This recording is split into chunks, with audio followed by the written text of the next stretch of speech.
आज एक सुंदर कहानी सुनवा। कहानीटीर नाम होची बाहाघरर झटका। पुअर पाठ पढ़ा दिनेश बाबू बहुत व्यस्त थांती। दिनेश बाबू घर श्यामसुंदरपुर, किंतु घर ठारू 60 किलोमीटर दूर में +2 पढ़ी सारा पर दीर्घ 18 वर्ष तले एक छोट सहर में पुलिस चाकरी खंडे पाइथिले। मदधरा अभियान चली थाए। मद और गंजेई धरिबारे पुलिस मानू तो गाँव रु गाँव को बुलवाक पड़े।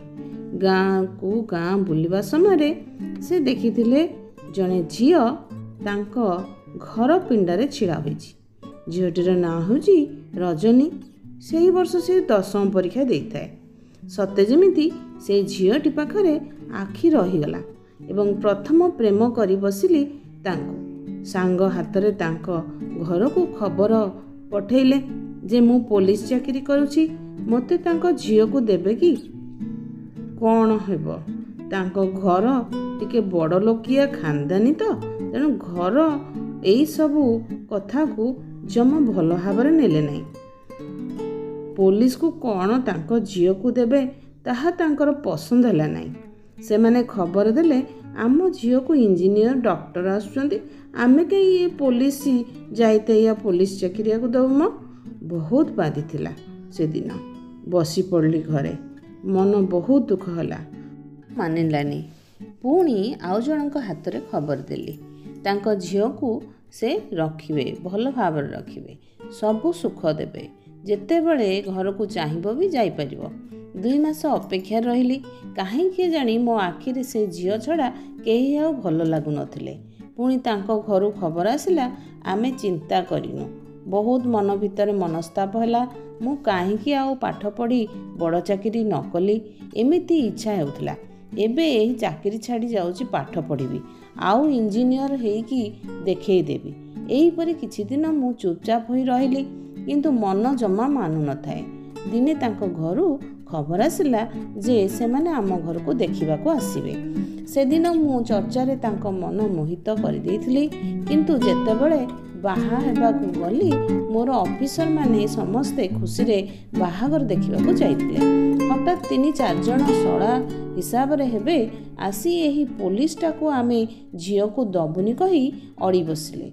मु बर बेसरे बेदी रे बसिची, किंतु प्रकृत पुलिस रूप रे मु आविर्भाव हेली एवं फिल्म स्टाइल रे माड़ मारी चलली।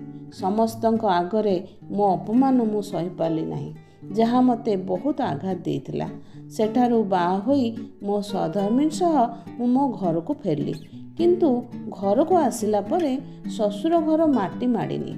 मो सम्मानर कथा सेथिपाई ससुर घर जहा देइथिले सब फेरई देली। सुना काढ़ी रुमाल ले बांधिली, स्त्री हाथ रे धरई देली। सेई दिन ठारू तांको घर कोन जिंस मु निएनी।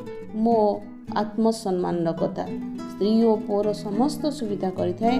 जेमिति ससुर घर लोके कहिबेनी पुलिस ज्वाई करिछु आम झियो को सुख देई पारुनी।